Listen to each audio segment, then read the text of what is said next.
آخری حدیث آج کے لیکچر کی 12ویں حدیث امام محمد بن عبداللہ المہدی سے ریلیٹڈ، 12ویں خلیفہ سے ریلیٹڈ 12ویں حدیث.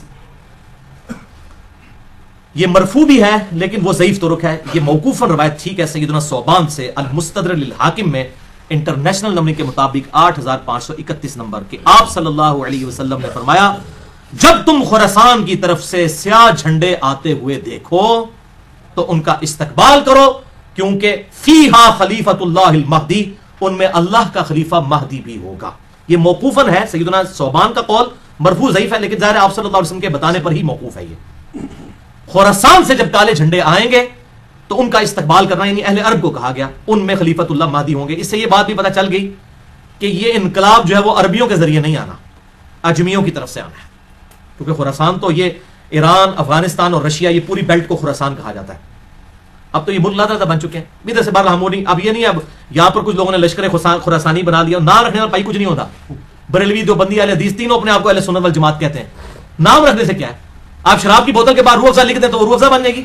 کالا جھنڈا آپ اٹھا لیں تو آپ مہدی بن جائیں گے. نام بھی رکھ دیں اپنے بیٹے کا محمد بن عبداللہ، کسی بیٹے کا نام محمد رکھ دیں، ٹھیک ہے جی. کسی آمنہ نامی عورت کے ساتھ شادی کرے، بیٹے کا نام جو ہے عبداللہ رکھ دیں. اس طرح امام مہدی نہ بننا ہے. یہ اس طرح جعلی طریقے سے نہ تو کوئی خراسانی بننا ہے تو نہ کوئی یہ کالے جھنڈے اٹھانے سے ہونا ہے. یہ اللہ تعالیٰ امت کو خود بخود اس حوالے سے، ورنہ تو قادیانیوں کا پتہ ایم ٹی وی ہے، مسلم ٹی وی قادیانیوں کا ہے، تو نام تو انہوں نے ایم ٹی وی رکھا ہے، تو قادیانی کیا مسلمان ہے؟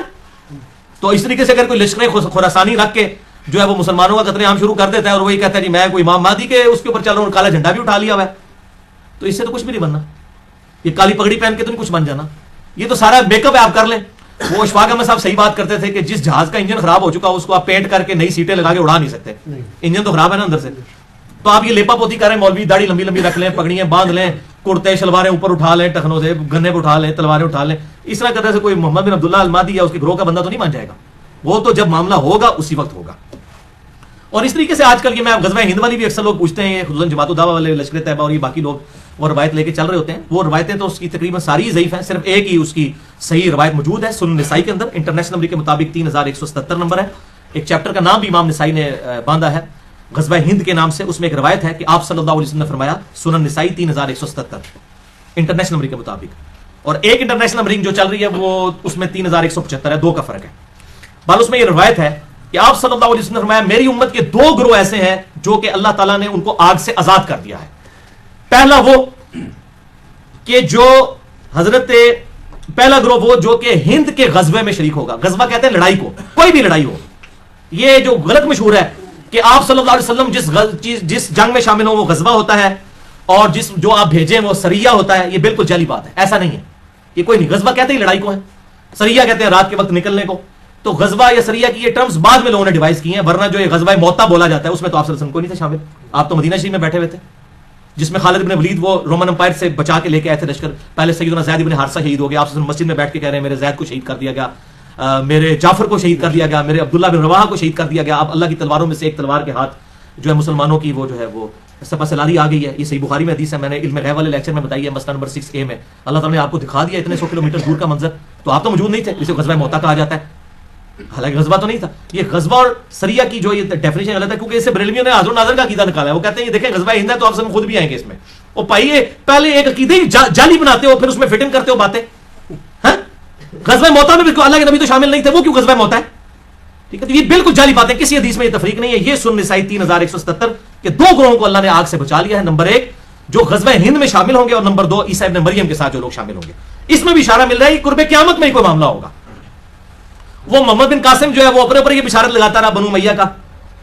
محمود غزنوی جو ہے وہ حملے کرتا رہا دولت کی لالچ کے اندر ادھر آ کے انڈیا میں، اور وہ سومنات پہ حملے کرتا رہا. کیا صوفی لوگ تھے، سارے درباروں میں بیٹھنے والے لوگ تھے. ٹھیک ہے، یہ لوگ اسلام کے لیے آئے تھے. آپ کیا سمجھتے ہیں ظہیر الدین بابر اسلام کی خدمت کرنے آیا تھا یہاں پہ؟ یہ مسلمان حکمران تھے، اسلامی حکمران تو نہیں تھے. یہ اسی طریقے سے تھے جیسے ایک چنگیز خان تھا، بس یہ تھا کہ ان کے ساتھ مسلمان کا ٹائٹل لگا تھا، باقی ہے تو مسلمان تھے. یہ ہم نہیں کہتے کافر تھے، لیکن اسلامی حکومتیں تو کوئی نہیں تھی. تو اس طریقے سے وہ محمد بن قاسم اپنے اوپر لگاتا رہا، اس کے بعد محمود غزنوی اپنے اوپر لگاتا رہا، آج لشکر طیبہ اپنے اوپر لگا رہی ہے. او بھائی یہ قرب قیامت میں ہونا ہے، واللہ عالم یہ کس کے اوپر فٹ ہوتی ہے. اور باقی آپ کو تو ویسے ہی ہم بشارت دے دیتے ہیں. صحیح مسلم میں 553 نمبر حدیث ہے انٹرنیشنل نمبر کے مطابق، جس نے پورے خشوع وضو کے ساتھ وضو کیا اور 2 رکعت پڑھ لی تحیۃ الوضو جو ہے پوری توجہ کے ساتھ، اس پہ جنت واجب ہوگی. تسی پائی نہ بیڑی بیڑے شامل ہو تے نہ جناب تسی قسطنطینیہ دے حملے شامل ہو، تسی گھر بیٹھ کے بھائی جنت دی بشارت لے لو. صحیح مسلم 553. اس کے بعد جو مرضی کرتے رہو. اس طریقے سے نہیں, وہ وقتی طور پہ ضرور جنت واجب ہو جائے گی, لیکن بعد میں بھی کرتوت دیکھنے ہوں گے. اللہ تعالیٰ کی کوئی اسپیشل پروٹیکشن ہو تو پھر ہی بندہ بچتا ہے. تو یہ اس طریقے سے لوگ جو بشارتیں فٹ کرتے پھرتے ہیں, یہ کوئی کنفرم نہیں ہے. میں نے آپ کو مشکات کا بتا دیا کہ اگر کسی کو شوق ہو تو یہ مشکات کا پورا چیپٹر جو ہے 3-4 چیپٹرز اکٹھے ہیں, 142 احادیث ہیں انٹرنیشنل نمبر کے مطابق 5379 سے 5520 تک. یہ آپ قرب قیامت کی نشانیوں کے اوپر پڑھ لیں. اللہ تعالیٰ سے دعا ہے جو حق بات میں نے کہی اللہ تعالیٰ ہمارے دلوں میں راسخ فرمائے. اگر جس بات نے میرے منہ سے کوئی غلط بات نکل گئی تو اللہ تعالیٰ ہمارے دلوں سے معاف کر دے. ہمیں کتاب و سنت کی تعلیمات پر عمل کر کے دوسرے بھائیوں تک پہنچانے کی توفیق عطا فرمائے. سبحانک اللہم و بحمدک اشہد ان لا الہ الا انت استغفرک و اتوب الیک وما علینا الا البلاغ المبین. جزاکم اللہ.